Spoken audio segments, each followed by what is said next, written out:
Okay, तो आज हम देखते हैं एक लैब रिपोर्ट्स को जिसका हम लोग लाइव एनालिसिस करेंगे।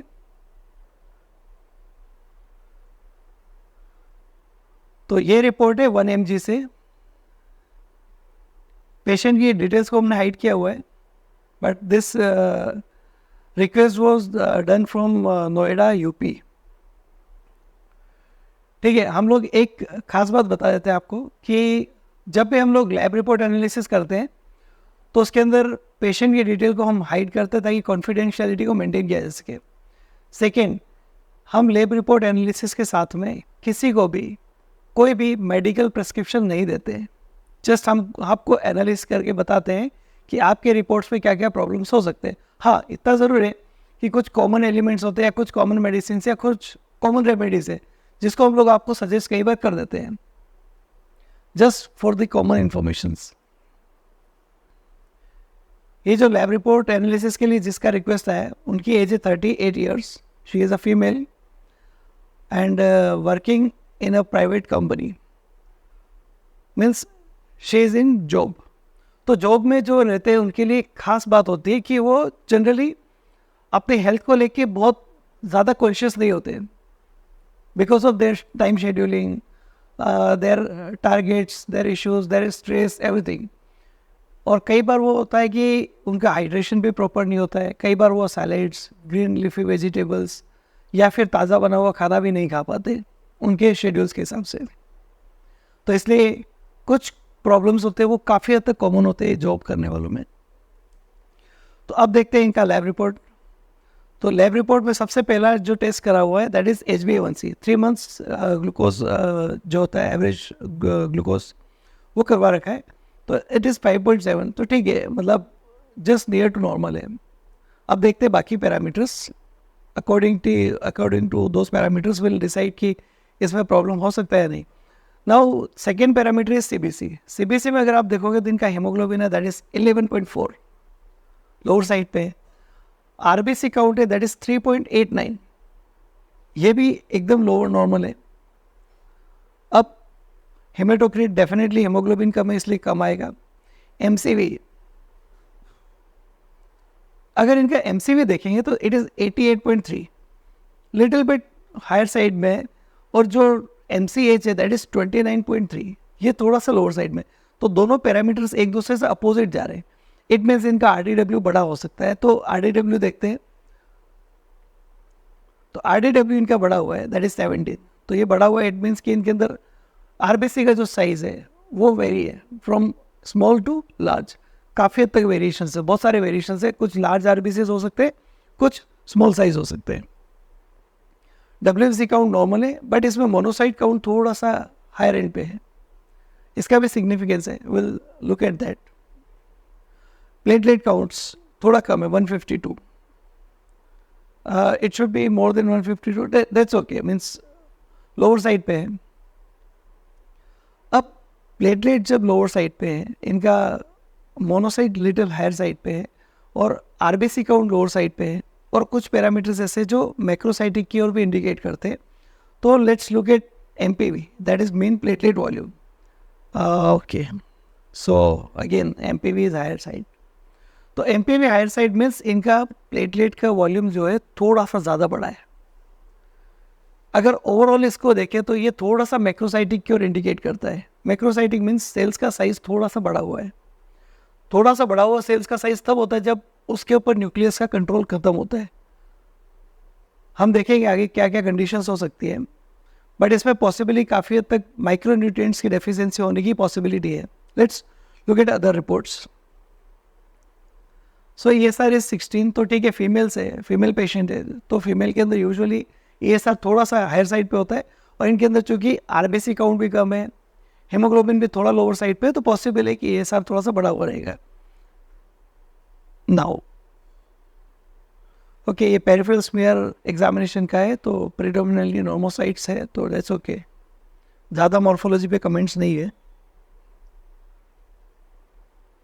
देन थायराइड प्रोफाइल का सिग्निफिकेंस तब ज़्यादा हो जाता है जबकि वो पहले से ट्रीटमेंट पे है, या फिर कोई प्रेगनेंसी कंडीशंस हो, या कुछ इस तरह की मेटाबॉलिक कंडीशंस हो। इनके केस में ऐसा कुछ भी नहीं है।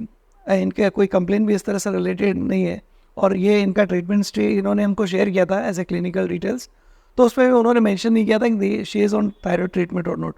तो ऑफकोर्स वी कंसिडर कि she is not on the thyroid treatment और any kind of treatment related to thyroid.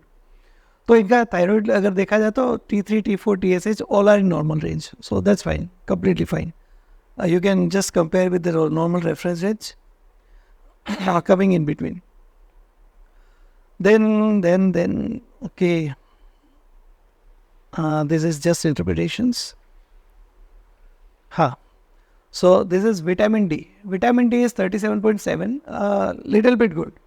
थोड़ा और बड़ा हो तो बेटर होता है, क्योंकि जस्ट सफिशिएंट है, मतलब 37. वैसे अगर 37 का देखें तो काफ़ी हद तक इंडियंस में हम लोग रिपोर्ट एनालिसिस करते तो इतना भी नहीं आता है, तो उस हिसाब से तो बेटर है. Next, okay, this are report related to their like ovarian functions, FSH, LH. इसके लिए हमको उनका मेंस्ट्रुअल हिस्ट्री भी चाहिएगा, जो कि हमारे पास डिटेल अवेलेबल नहीं है, so we can not put any kind of comment, but more और less it is little means somehow normal. Okay, next is body labs में एक ही इशू होता है कि उनका जो टेक्स्ट होता है बहुत ज़्यादा होता है. अच्छा है, informations they use to provide informations, that's good. So this all information is related to FSH, LH, null. Okay, next. So now it is vitamin B12. Vitamin B12 is 221. अगर आप नॉर्मल रेफरेंस रेंज देखो तो that is 211 to 911. अगर आप reference range से compare करो तो it is normal, but as per my experience मुझे ये कम लगता है. It is not normal, it is insufficient I can say. क्योंकि अगर ये 350, 400 के अराउंड होता तो काफ़ी हद तक अच्छा होता, but it is at lower side. I would consider it is at lower side. Next, folic acid. Folic acid भी इनका लो है, तो फॉलिक एसिड भी लो है. विटामिन B12 भी इनका लोअर साइड पे ही है. अगर इनका आयरन कराया होता तो आई एम डेफिनेटली श्योर कि वो भी लोअर एंड पे, लोअर साइड पे ही आता. हो सकता है लोअर नॉर्मल हो, बट लोअर साइड पे डेफिनेटली आता है उनका. और देखते क्या रिपोर्ट्स है. Yes, hepatitis B surface antigen, that is non reactive, तो ओके. हेपेटाइटिस बी के लिए उन्होंने टेस्ट किया हुआ है, दैट्स ओके, नेगेटिव है. Now urine examination. Urine examination पे लिए लो clear, specific gravity is in normal range, so urine examination is more और लेस इट इज़ नॉर्मल. लेकिन अगर इनका फ्रेश मॉर्निंग सैंपल दिया होता है इन्होंने, हो सकता है इन्होंने रैंडम सैंपल दिया है, दिन में किसी भी टाइम दिया है, अगर फ्रेश मॉर्निंग सैंपल दिया होता, फर्स्ट मॉर्निंग सैंपल, तो इसमें हो सकता है कुछ फाइंडिंग्स आती, and that is quite possible. इस कंडीशंस में ये यूरिन एग्जामिनेशन में थोड़ा बहुत वेरिएशंस आने की पॉसिबिलिटी थी. अब देखते हैं. Okay, end of the results. So this all reports that actually sent by the patient. Okay, this is done. Now, by seeing this report, I can definitely say there are deficiency of many micronutrients. Already we have seen folic acid is low, vitamin B12 is at lower side.